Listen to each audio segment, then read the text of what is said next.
Hello, everyone. Legacy fans everywhere. It's good to see you all. My name's Ian Mearns. I'm the Member of Parliament for Gateshead, but I've also got the privilege and honour of being a founder member and the chair of the All Party Parliamentary Group for football supporters.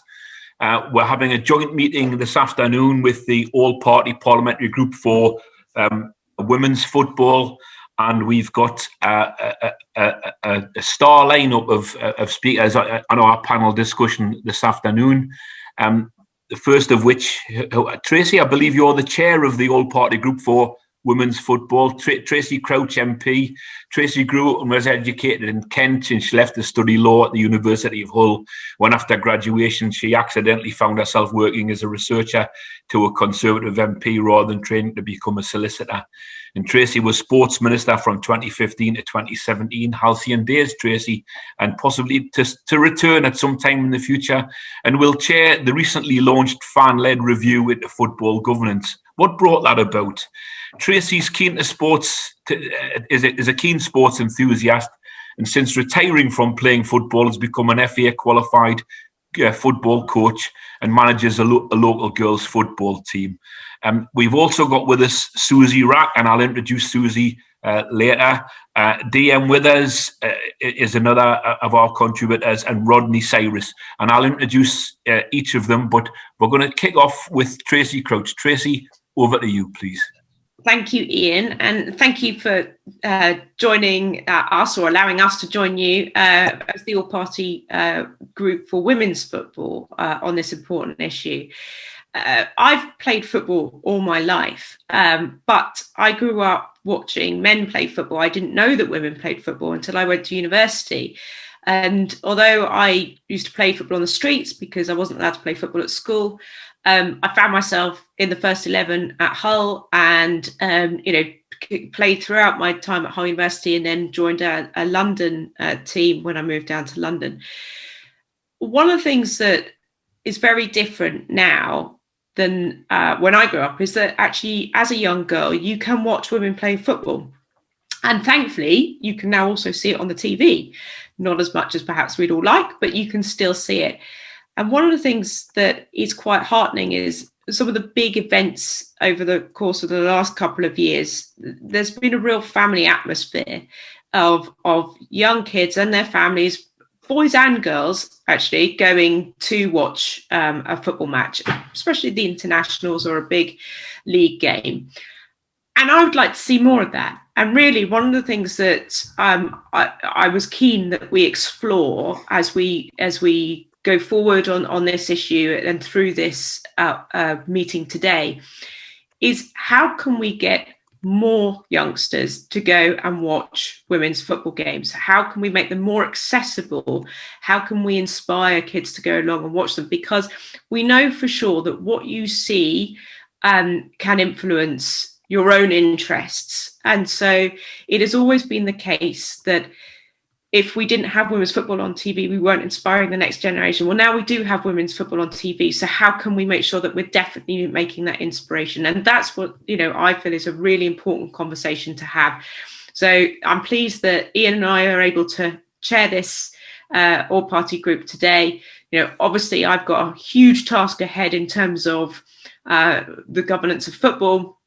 And women's football is being discussed as part of that. And I'm sure we'll have conversations, questions about that later. But, ultimately in the day, I want to see more girls and boys watching women's football. Thank you.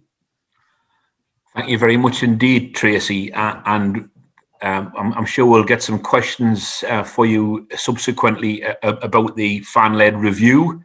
And that led out of the 72-hour Super League. So we'll see how that progresses today. Anyway, so thank you very much. And our next contributor today is Susie Rack. Susan is a designer and multimedia journalist. She writes about women's football for The Guardian. She's a passionate about sport and enjoys exploring the politics of sport. Has an interest in fan-owned football clubs, the German model, amongst others, and issues around discrimination in sport. She's an accredited football reporter, member of the SJA, member of the Football Writers Association, member of Women in Football on the Manchester FA Women and Girls Football Working Group, and also won a place on the first ever Women in Journalism Mentoring Scheme in 2016. So, Suzanne, over to you, please. Thank you. Hi, thanks for having me. I thought one of the things that Tracy said was really interesting about a lack of visibility of football, of women footballers when she was young, because conversely, I was actually very lucky on that score in that I grew up on a council estate in Hackney, and Arsenal ladies trained in Shoreditch Park opposite where I lived. So I had women's football on my doorstep from a very early age, and we actually had the entire Arsenal ladies team leafleting the council estate to advertise that they were playing a first game or very early game over on Shoreditch Park, and me and my dad were the only two people who trotted across the road when I was about 4 or 5 to watch Arsenal women play. And so in that sense, I've been quite lucky in that I've had that visibility that so many haven't had for a very, very long time. I think that women's football is actually at the moment at a very interesting crossroads in that we're on the cusp of potentially astronomical growth for the game with the new broadcast rights deal for the Women's Super League, putting the Women's Super League on BBC and on the biggest Sky Sports channels. But at the same time, it's sort of got a choice to make, and I think the ESL debacle has sort of kind of given us a little bit of a warning about how much the women's game is and should be reliant on the men's game, because I thought it was interesting that one line in that ESL launch proposal that alluded to the fact that they would then try and set up a women's ESL was very interesting, in that regardless of whether that was there or not, the women's game would have been affected. So even if there wasn't the inclusion of women's football within that proposal, the knock-on effect of that whole plan would have been disastrous. You would have had some of the biggest teams trying to work within the Women's Super League and the Women's Champions League on one side, whilst their men's teams weren't involved, and that's a massive conflict between already warring parties that the FA and others would have to deal with. So I think this is a really interesting time for us to reflect on what women's football should be, and how it should be run, and who's in charge of it, and what we want it to be, and who are the right custodians for the game as well. Because I think this debacle has shown a lot about provoked a lot of talk about fan ownership and various models of ownership and fan involvement. It's not really that kind of talk there, but if we're gonna build a game that is a better game, is something that we want, then we need to be enshrining those kind of values very, very early on, so that we don't go too far down the road of being tied to big men's clubs that don't then want to relinquish control when they finally see profitability in it. So I think it's interesting, because women's football has got to be quite careful about who it trusts.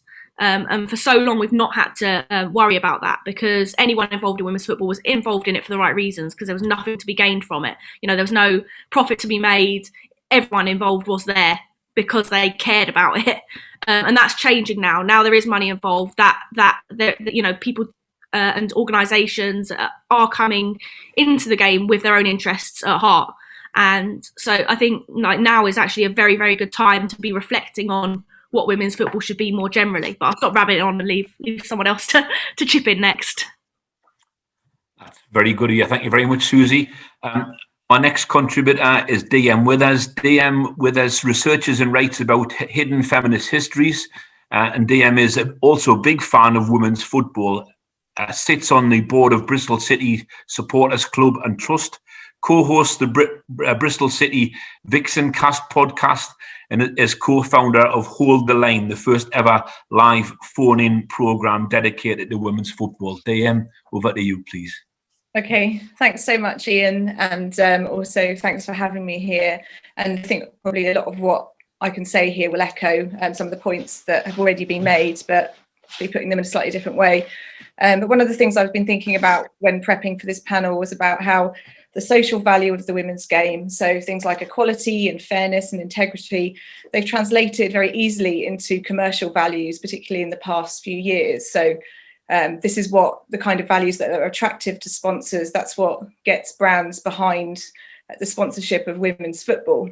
But in terms of the governance of the game and its developmental model, we have to make sure that this commercial focus or doesn't counteract the USP of women's football.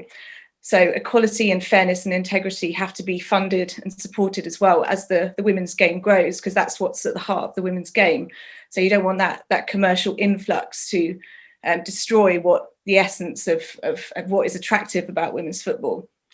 And as we've known, in the past 10 years, the growth of the women's game has been dramatic, but there have been casualties.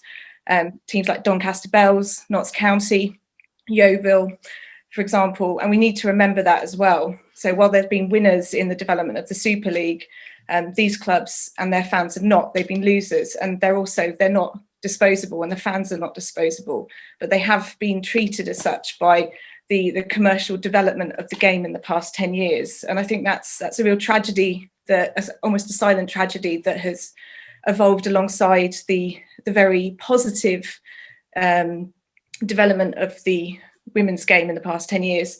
And there's also a need for greater equality. This is a pressing issue, particularly in relation to FA Cup prize money. I think that's got to be a key issue going forward. There's got to be no more pay to play. So that's obviously a thing that used to happen a lot in the last 10, before the kind of professionalisation and development of the women's game. But you see teams competing in the FA Cup, the Women's FA Cup now. If the example of Lewis, for example, there was a speaker who came on the Hold the Line phone in on Sunday who was talking about if Lewis had got through to the next round of the FA Cup, because the game fell outside the football season, they'd have lost like £8,000. So there's this whole pay to play, and obviously there's a massive discrepancy between prize money. So in terms of the Sky Sports deal, that is a good thing, obviously, and it has been widely celebrated, but kick-off times could have been considered. And I think what Tracy was saying about, family friendliness as a sport, you've got to also have that in terms of when the kick-offs are, because you've got to, play games at a time when it's, families can attend. And I just want to finish by saying what I think the women's game does right as a fan experience. I do think, when we were attending games, and I actually also think this is translated into the pandemic online community as well. There's an especially vibrant, fan media community, which I'm very honoured to be part of. But when we were at the matches and able to go, and there was always a friendly atmosphere. And I think often the people who attend women's football matches are not the same people who necessarily attend male football matches. Although I think this point probably needs to be evidenced, and there needs to be research into that. It's just based on my experience of going to matches. I think there's a greater number of neurodiverse people, LGBTQI people, obviously families. And I think part of that is its affordability as well, in terms of the money through the gate. And obviously that is an issue in terms of the development and the funding of the game, because gate revenue for many clubs doesn't even, offer very much return. So we have to think about that. I do understand the need for commercial revenue, and obviously the availability of games on the FA Player. That has been a lifesaver, a lifeline in the past year. So thank you to the FA Player for sorting that out. But I think next year it would be great if we could see more Women's Championship games live on the FA Player, especially as it looks like Bristol are going to be in the Championship next year, quite possibly. So I don't have to go up to Durham. I can watch it from the comfort of my own home. But yeah, that's about, not that Durham's bad, but it's just very far from Bristol. So yeah, that's all I have to say, really. Oh, well, Durham's not too bad, DM. It's about 15 miles south of me, so it's I call that the south, but there we go. All right. Rodney Cyrus. Rodney hosts the On and Off the Pitch podcast. There's an FSA National Council member and part of the FSA's Fans for Diversity Guidance Group. He's a Manchester United fan, but I won't hold that against him, and a keen follower of women's football across the WSL and FAWC. Rodney, over to you, please. Thank you, Ian. I didn't actually mention the Manchester United fan. I tried to hide that, so he doubted me. much of what I have to say is probably just going to follow on from what Tracy and Susie and DM has already mentioned. I am very much a late attender to and follower of women's football. I arrive at it as someone who was disillusioned with the men's game, and I wanted something more honest, something that took me back to my childhood.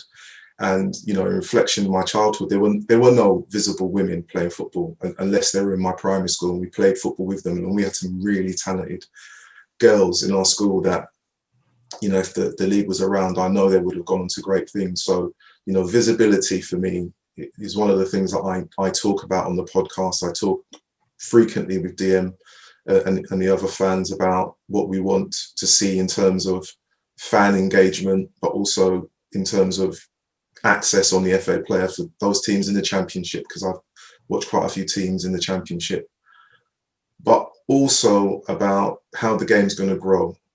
What is the overall destination planning for the women's game? Is it to follow the men's game? Are they going to be tied to that kind of, you know, I'm trying to choose my words carefully, in terms of what we've just seen recently, those money-orientated individuals. The women's game has a very different feel to it from my point of view. I'm not going to say that I speak for everyone, but from my point of view, it has a very different feel. It has a very different moral compass. And from, you know, what DM was mentioning about a Lewis fan that we spoke to at the weekend, there is a sense of financial independence that is required for the women's game in terms of their own economic growth, their own importance, their own historical context in terms of the game, what needs to happen. Now, I mentioned foolishly to someone about, you know, sponsorship coming from like the Carabao Cup, for example. The men's game has a plethora of sponsors. The women's game, you know, Barclays are there. There's nothing wrong with the women's game having more than one sponsor, especially when we talk about the cup competitions, with the Vitality Cup, which games are, the clubs have been forced to show the games on their own YouTube channel, but not on the FA Play. So we have a platform for the women's game that's not using it. So their fans, even though fans are grateful for the visibility, which is what was mentioned at the very beginning, you have to search it out on YouTube. It's not on the actual, under a tool which is governed by the FA. So there is still, for me, as much as there's been progress, there is a lot of distance to travel in terms of what is the ideal place in terms of the women's game being visible, accessible, and financially independent from the men's game, so that they can actually create their own history. You know, I work in education, I have done for a number of years, and I think in all of the schools that I've worked in South London, I've only known one team contact a local school and say, we will give you tickets for a game. And I've worked close to Crystal Palace, I've worked close to Millwall, I've worked close to just one team. And it may be just that the period of time that I've worked at those schools, but just one team. So when we talk about visibility, it's not just about the FA, it's not just about fan engagement, it's about actually understanding where a team will sit within a community and the individuals they serve. So it's not just, it's their problem or they will deal with it. We have to kind of come together and have a conversation which kind of generates an interest and generates the kind of role models that we want young boys and girls to see and be like as they go forward. Anyway, I think I've said enough for now, but thank you for letting me share at the moment. Rodney, thank you very much indeed. And I can certainly relate to you being disillusioned with the men's game, being a Newcastle United supporter, but there we go. Right, some real interesting kick-off food for thought there. And I'm sure that Tracy, you know, with your intended role as the chair of the fan-led review, you'll not be surprised to see first question which has come in, which is from Sue Watson, and that is just to confirm the fan-led review of football will include all aspects of the women's football, governance, infrastructure, etc., etc. So Tracy, would you like to comment on that, please? Yeah, I can confirm that we will be looking at women's football. One game, basically, is the point that Rodney was making. It's sort of kind of one game mentality. There are some good things that are happening in women's football that we want to keep. There are some bad things that are happening in men's football which we don't want the women's game to get into, which is I think what Susie or DM was saying. So I think it is important that we do look at all these things. I do think we need to obviously recognise that women's football is not in the perilous situation that men's football is in, but it would be remiss of us not to look at women's football. Yeah, thank you very much indeed. Does anybody else want to comment on that? Or we've heard it from the person that really matters regarding this particular review. So Tracy, I think that covers that. And then from my colleague Kim Johnson, who's a Liverpool MP, and what does women's football need to do to encourage, recruit more black women into all aspects of the game, players, referees, linespersons, etc.? Well, Kim and I were on a joint call the other day, actually a couple of weeks ago, with some people from the FA. And I have to say, I came away quite heartened by the approach of the FA. I think they've recognised that they do need to do a great deal more, and I think they've got a strategy in place to do it, and actually some really quite inspirational leaders in order to try and implement that. I think that it is clearly an issue. Where is the point? The problem point, I think, is the challenge. I think Susie, I don't know if you still live in Hackney, but certainly in the grassroots game, in certain parts of the country, we have a large number of BME people who are playing football. The question is, how do you then get them into elite football? And so I think that's one of the challenges is where is the sticking point, where is the blockage? Susie, yeah.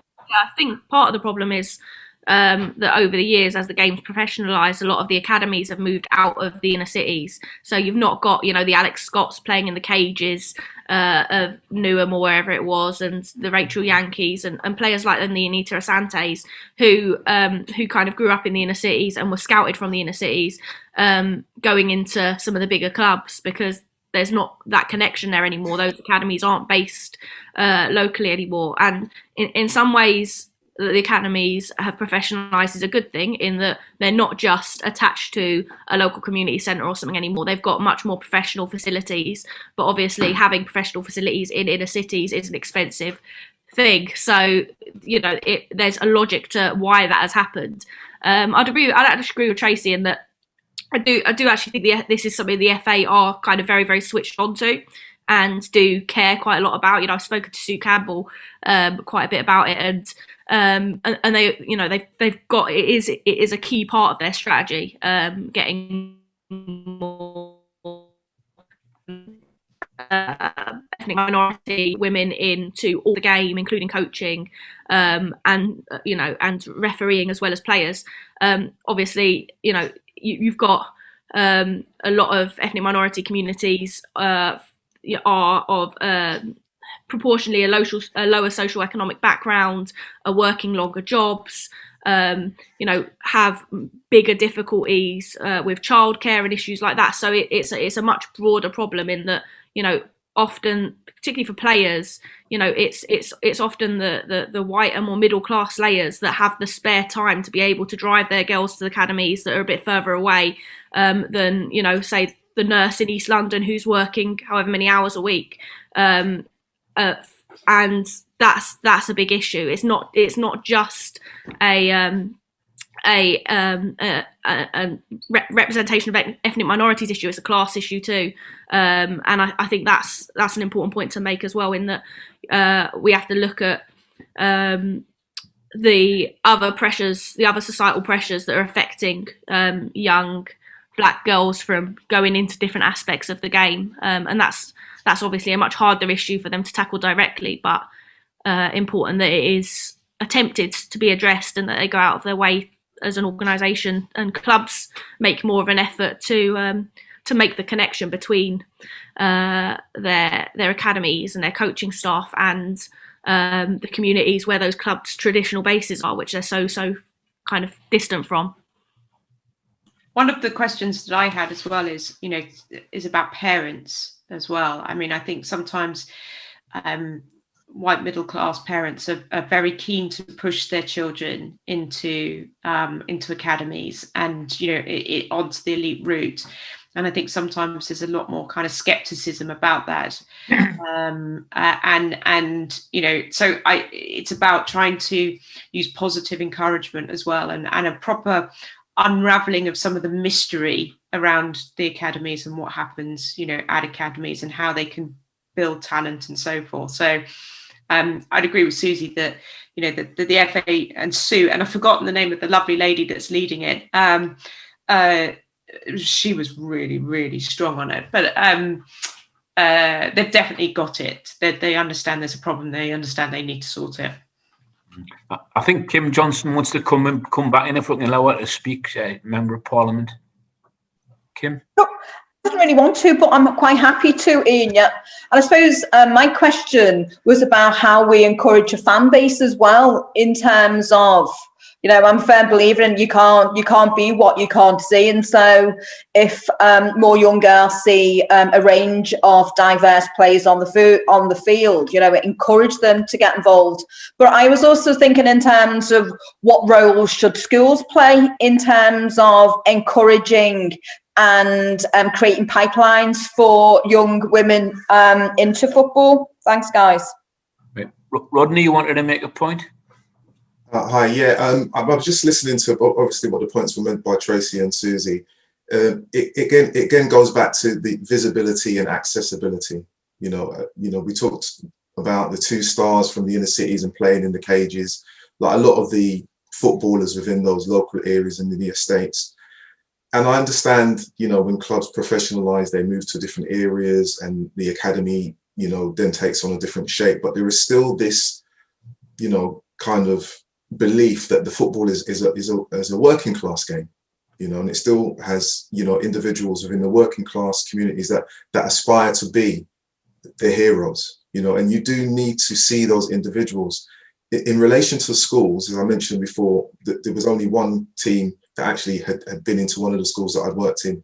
Now, if you have a club that moves out of the area into any particular part, you can set up as a solution hubs where you can go in maybe once a fortnight, once a month, and say, we're going to deliver this service to this group of schools and say, this is what we've got on offer. We're inviting you to come in and train with us and see our coaches. There are ways of doing it. What I don't want in terms of the review, what I hope not to see, is that the term or phrase hard to reach. Those communities are not hard to reach. They've been left behind. We need to get that very, very clear, because football is for everyone. And if we or me and on this panel or in any other conversation, I talk about football and what it means to anyone, whether you're 50, 55 or 15, you need access to it. You need access to it. You need to see it. You need to be able to actually see the people that you support. Even for a fleeting moment, you need access to them. So, in terms of what happens from this conversation going forward, there needs to be a realistic plan put in place to say, this is what we can do. This is what we want to do in terms of the women's game. And, I know full well from watching the men's game, that doesn't always happen. So, at the beginning, I mentioned destination planning. It's not just about finance, it's about moral. Where does the women's game want to be? What do they want to stand for? And if you're talking about equality, then from the very beginning or the start of your journey, you can't start to leave people behind. Okay. Anyone want to add anything else on that? Yeah, I just wanted to say that I think it comes down to the pressures that are put on the clubs at the moment to run themselves in a particular way. So the likes of, say, Bristol City, for example, who I support and have, probably a better insight into than any of the other clubs. They are run essentially on a shoestring. So they've got, one general manager in. It takes a lot of resources, or at least a part-time employee to, from the club to organise and coordinate things like, working with schools or building those relationships. So when I was talking about, funding the equality and the fairness and the integrity, it's about allowing clubs to have that role in their community. And I just don't think it's possible to have that role if clubs are being forced to, develop along the lines of say, men's football. So I'm wondering if that is possible, as part of the plan, say a 5-year plan or, 3-year plan or whatever, to fund, specific roles to coordinate that kind of, I don't want to say outreach, I don't mean that in the way that you're talking about, Rodney, but coordinate that kind of, that relationship building and that provision to, repair some of the damage that has been done over the past 10 years in terms of eroding the good community relationships and the grassroots coherency that was previously there. So I think that does need to happen. There's been a lot of emphasis on the marketing and rebranding of women's football, making it socially acceptable. And, let's not forget, well, when I was growing up, actually, I wasn't allowed to play women's football because, my mum thought it wouldn't be, appropriate to let me go and play women's football because of the image of it, because it was a queer sport, So that's the reality. Is it's come a long way in the past 20 years or so. It's become socially acceptable. So I think it's about repairing and refunding, because that moral is there, that equality and that fairness and integrity is there, but it needs to be nourished, and that is partly nourishment, is partly financial and funding, and allowing people to have specific roles, and funding people in those roles, and not just relying on volunteers, because volunteers obviously do a great job, but people still need to be paid, and people need to put food on the table and that kind of thing. So yeah, that's what I wanted to say. Thank you very much indeed. There's a question in the Q&A from Christine Green. There seems to be a lack of joined up thinking in relation to school and, for instance, Wildcats, who then place girls into teams. There's a great area of work covering a large number of football clubs, I would guess, and social objectives that could be achieved. Any comments on that? Yeah, I mean, this is just a lifelong frustration, I think, of anyone that's involved in sport,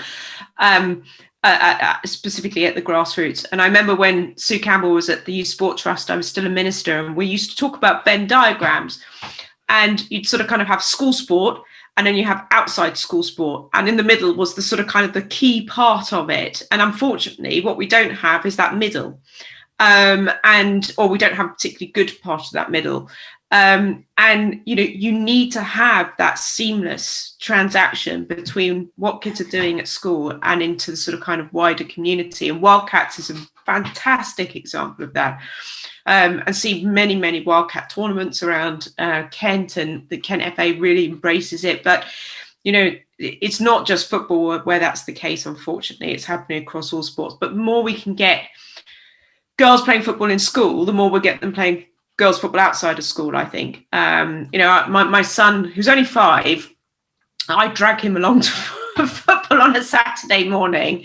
And in the under 6s, there's probably about 30 kids, maybe 40. There's one girl. And, I just genuinely think that's because it's not happening in the schools. I don't think there's any other reason for that. So the more we can get schools getting girls playing football or any sport, whatsoever, then, you'll see them out in the community clubs as well. Yeah, I'm actually getting women as teachers to promote the sport in particularly primary schools, and then carrying that on into secondary schools, and having sort of women as qualified coaches working at that level as well, I think is vitally important. Well, one of the things I was desperate to do, and it hasn't happened because of the pandemic, was I know Liv Cook quite well. I've known her since she was actually about 13 or 14. For those who don't know, she's an amazing freestyle footballer. And actually, I wanted her to come down and visit some of my primary schools and do some freestyle in the schools, because it's not just about girls going, wow, look, that's amazing, I want to do that. It's actually about boys going, oh God, she can do amazing stuff, and she's a girl. It's like, and it's I think DM was talking about it. It's about sort of kind of removing some of the stigma as well. Girls can play football, and we should be allowed to play football, and it's as simple as that. And we can be as talented as men and boys. And, you know, and I really think that we need to sort of kind of get some of our female freestylers and get them into primary schools and show them what you can do with the football. Malcolm Clark, who I'm sure many of you will know, says you've been complimentary about the FA's current approach to the women's game, but as one of the supporter reps on the FA Council, what changes or further developments do you think we should be pressing the FA to do? Can I jump in?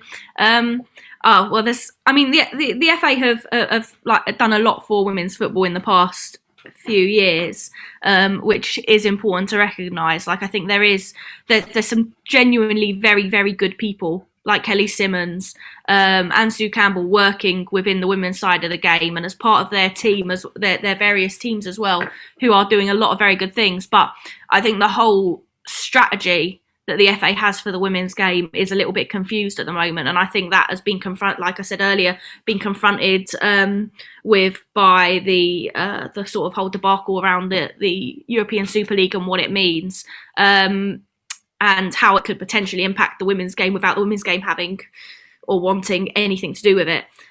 So for me, I think there needs to be a complete reanalysis of the governance of women's football. I mean, currently the FA board, I've actually got a piece coming out on this soon, but the current FA board for the Women's Super League and Women's Championship has 6 club representatives on it, representing 23 clubs.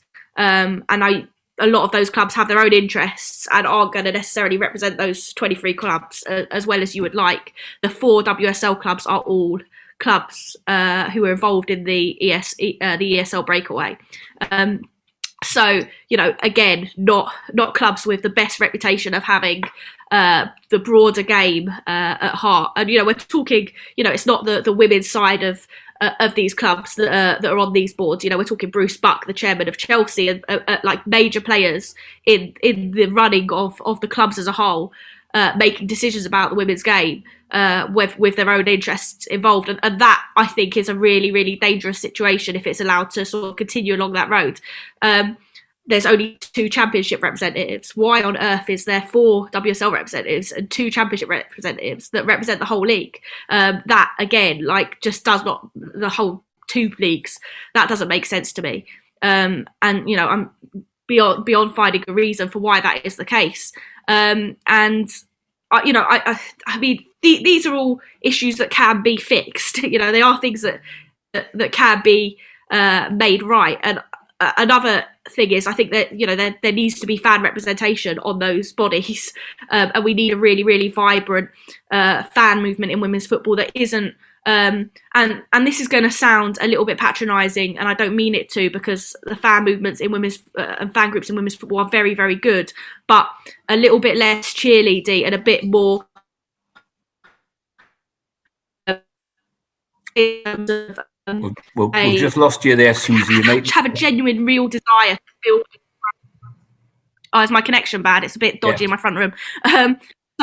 Really vibrant fans movements that really question and interrogate things rather than just kind of cheerlead the game and all the progress being made, but that are very, very critical of these kind of governance issues too. I think that's super important. Just as well on schools, I think the FA are doing a good job on trying to get football into schools, but how you go into schools matters, because I think Rodney's point earlier about communities being left behind it is really critical, because going to football clubs and the FA going into schools isn't enough in and of itself, because young girls from any background, let alone ethnic minority backgrounds, have been so marginalised from football that they don't see it as a space for them. And it's an intimidating space. And so just putting on sessions isn't enough. You put on a session and girls will not go, oh, look, I'm going to go and play football. You've got to firstly break down the idea that they're going to step into the ring and people are going to be watching what they're doing, and they're going to be feel embarrassed because they're not going to be good enough or what they see as good enough. And I actually think I've got an article out today, an interview with 2 of the girls from Football Beyond Borders, and that organisation really shows a really, really good model of how you go into schools and actually engage with young people using football, not necessarily even playing it, but using it as a tool to sort of engage them, just engage them generally with life using this wonderful game. And I think the FA could take a lot from the way they do football and the way they bring football into schools. So that's a bit of a long rant. Apologies. Thanks, Susie. Rodney, did you want to come in? I saw you nodding there. No, I mean, I just agree with everything that Susie was saying. I know the organisation she's talking about, Football Beyond Borders. I've spoken to them. They do some really good work. In terms of the FA,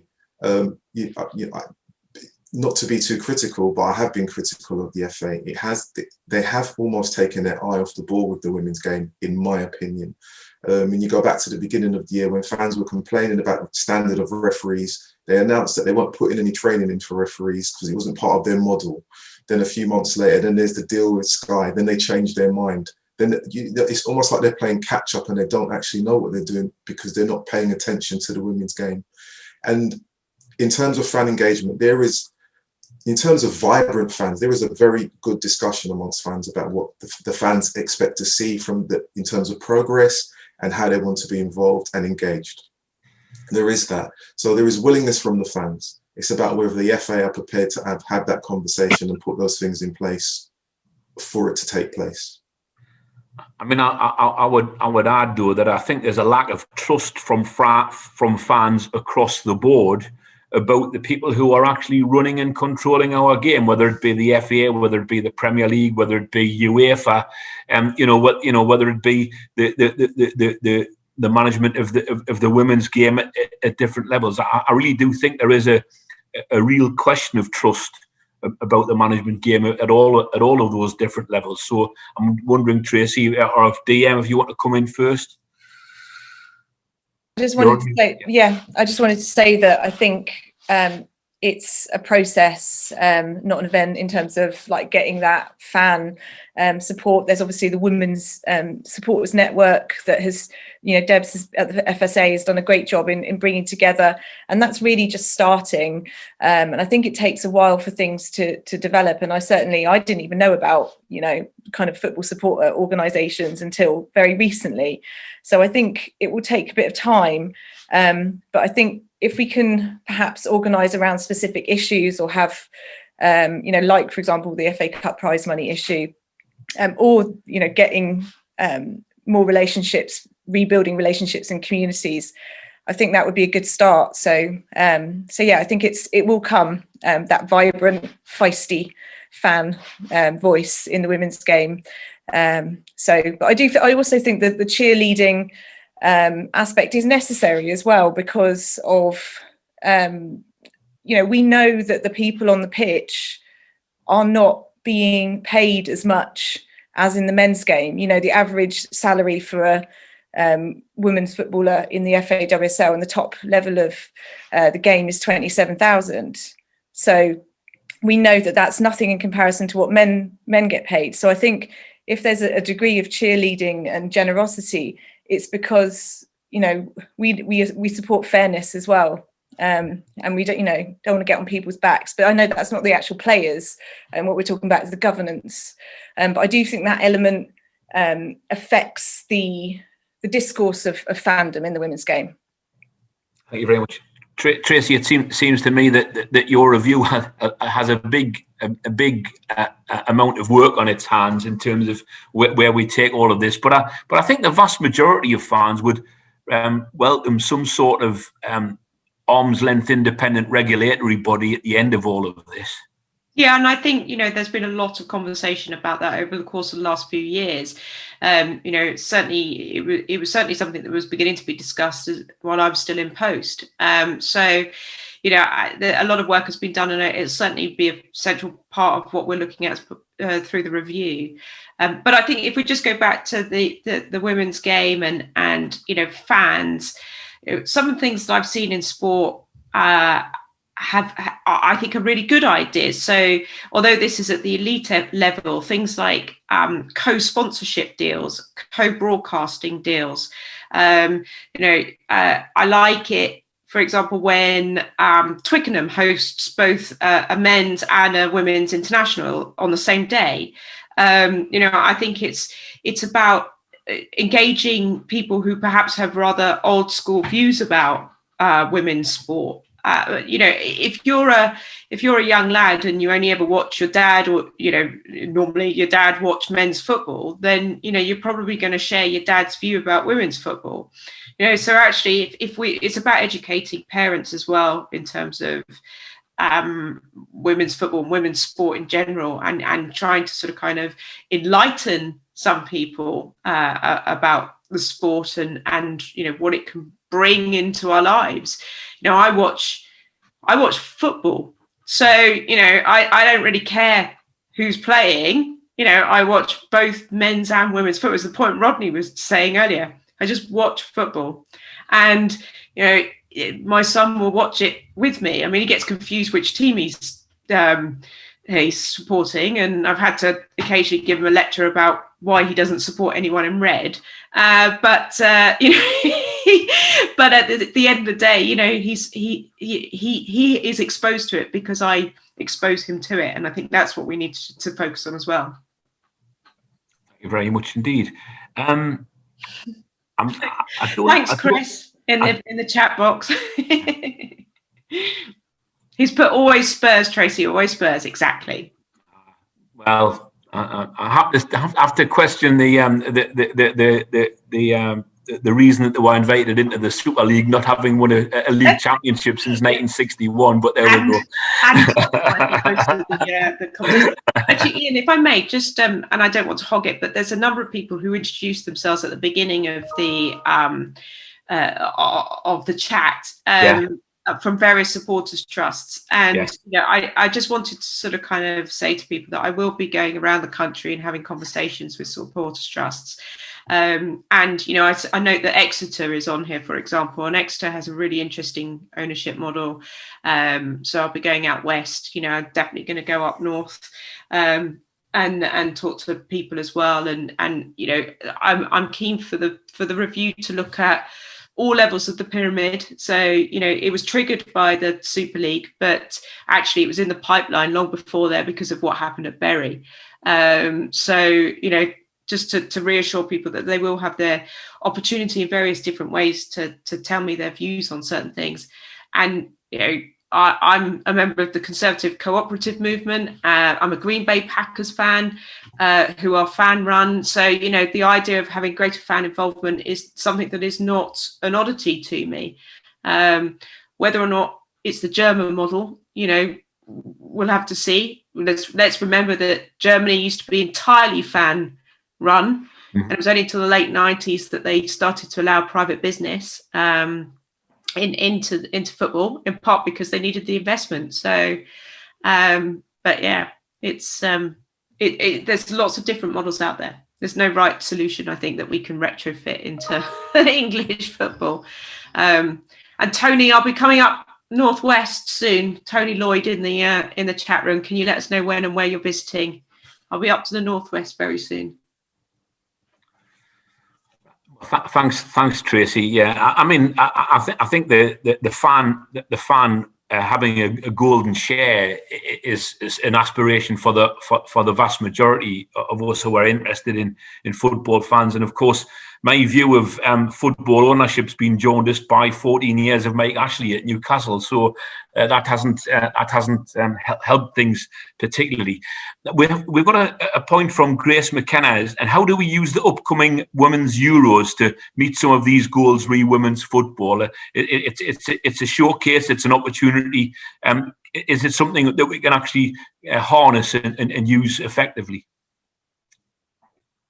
Wants to come in? Anyone, please? Well, I mean, just to say that visibility is a massive input from any major tournament, and you know, getting the women's game on par with the men's. You know, it's amazing, but we still need, you know, a bit more than that.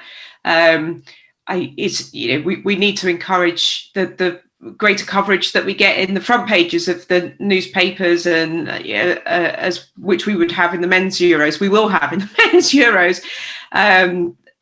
So there's more, but visibility is a really good starting point from that. Thank you. Anyone else? Okay, we can move on. In the chat, obviously, people are mentioning, you know, the Euros and how we can do that. There's a point there.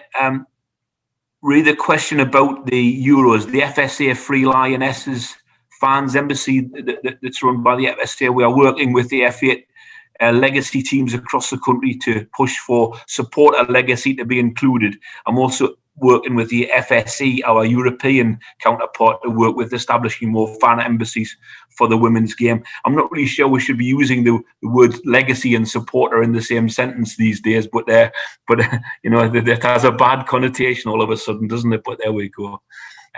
I think we're on the cusp of some fantastic opportunities in terms of development of the women's game, but we really do need to make sure that we're not repeating the mistakes of the past.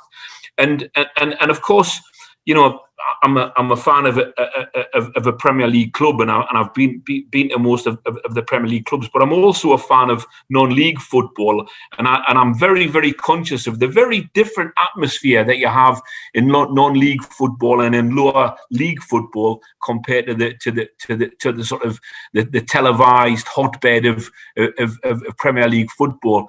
And from that perspective, I'm just wondering, you know, it's how do we concentrate on making sure that we get it right at all of those levels? You know, it isn't just about the sort of Super League level. It's making sure that those levels of encouragement and engagement are happening at all of the different levels. Is there anything particularly we need to focus on in order to secure that? Anyone? Colleagues? Rodney? Yeah, I was going to say, I mean, you know, as a fan, I mean, I've had conversations with DM and others about increasing the size of the Women's Super League, which would then increase the size of the Championship, which would then promote those teams further down the pyramid. And in doing so, kind of show to those non-league teams that there is progression in terms of the football game. But also that if the FA player were to, at some point over the season, dedicate a number of weekends to particular teams in particular regions that are non-league games, so that they get the coverage as well. We know that when the Premier League isn't playing, we talk about games further down the chain in the men's game. You know, I don't see why that couldn't be mirrored in the women's game, especially for those teams at non-league level, because there are some great footballing teams down there and good talent. DM, you wanted to come in? No, I just thought that was a really good idea, just in terms of, spotlight on particular games and clubs and profiling them, giving them the attention that the higher clubs get. I think that's a really good idea, like using the media platforms that can be quite effective and using them in a different way to uplift. So I think social media is a great opportunity here for that. And you know, we've got a couple of women's teams around the constituency.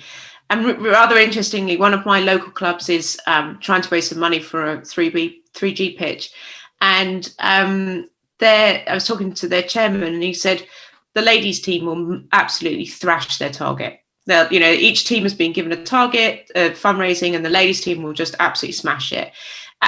You know, and it's really interesting, sort of kind of how well connected they are in the community, the sort of kind of, you know, creative ideas that they have that really encourage and inspire people to sponsor them, compared to some of the, you know, boys teams in the clubs. So, but I think that, you know, I like Ian and like Rodney, you know, I've sort of kind of I still have my season ticket at Tottenham, but I have sort of kind of my love for football has really kind of changed a lot in the last few years, and I watch non-league football, and I quite often walk down to the park on a Sunday afternoon and watch Aylesford ladies play. You know, just stand there for half an hour and you know, watch them just enjoy playing football. You know, and I tell you the age group that I love are the old girls. So you know, we in the parliamentary football team, we've all got knackered knees and ankles. None of us know, going to be in the England squad any time soon. Those days are long gone. But we all just want to go and play football. And I think we mustn't forget that while we're looking at all of the serious side of it, the structures, the review, the governance, and so on, actually there are a lot of people out there that just want to go and kick a ball. Thank you very much indeed, Tracy. We've got 5 minutes now, and I'm just wondering if people could just give us their final thoughts in terms of anything else that we need to think about and concentrate on, and thoughts we can leave, particularly Tracy, with for the review. Susie, anything from your perspective? Yeah, I mean, I just add to what I said earlier in that I think the women's game is at quite an exciting moment in that there's still a lot of time to shape it in the way that we want it to be shaped. And like I say, this ESL debacle in the way that on the men's side, this huge growth of fans wanting to reclaim the game for themselves and stuff has come out of what was a really, really terrible thing. Is now really positive. On the women's side, like I say, it gives us a real opportunity to reflect on exactly what we don't want women's football to be as well. So for me, that's what's really exciting, is that we have an opportunity with the women's game to really shape something that can be better than the men's game. As much as I love watching men's football, I love Arsenal, I have all my life, like that. As much as we all love that side of it, we can make it better and what we want it to be. So I think that is, for me, the most exciting thing, is there's a real opportunity, as long as we sort of work now before it kind of grows too quickly in the wrong direction to get it to that point. Then I think it's going to be a really, really great thing to be a part of. Thank you very much. DM, would you like to come in? Yeah, just to echo that, really, that I think this is probably, it's a tipping point, or women's football has seemed like it's always been at a continual tipping point in the past few years, in terms of it's pushing and pushing and pushing at the dam, and the dam's going to break, and all the money's going to come flooding in, and that kind of thing. I do think it is a crucial moment. I think, getting that fan consultation, understanding the experiences of fans who've watched, who've watched all of the tiers, the Championship and the FA WSL this year, just because they're the only ones that have been allowed to play, and understand what it's like from their perspective. I think is really important, and not just from the top clubs, because there's a massive, it's very different between the top and the bottom. Just get those experiences and do it. And draw on the immense innovation in the women's game as well, the stuff that Lewis is are doing as an organisation, and the knowledge they have around finance and organisation and doing things differently is really valuable. So that's a possible way of moving forward. Okay, last thoughts, Rodney, and of course I'll quickly plug your podcast, the Hold the Line podcast, as well before you come in. Okay. Well, I've actually corrected a little thing. I saw it in the chat. It's not my podcast. It's the collection of fans across. DM, who is here, is the driving force behind this. And you may complain a little bit. Apologies, but DM is, and there's others involved. But I'm just one of the faces at the front. But the brains behind the machinery is here, so it's all DM. In terms of the game going forward, I'm hopeful that with lots of fans coming together and talking about the growth of the game and supporting the teams and supporting one another, and having great conversation with great journalists and members of parliament, that things will be much, much better. And one thing I didn't mention earlier was that I hope that moving forward, that the issue around mental health is not kind of forgotten as well, because I think 15 months down the line with the whole COVID pandemic, a year to more or less a year to the month, we were all talking about what we were doing and how we were supporting one another.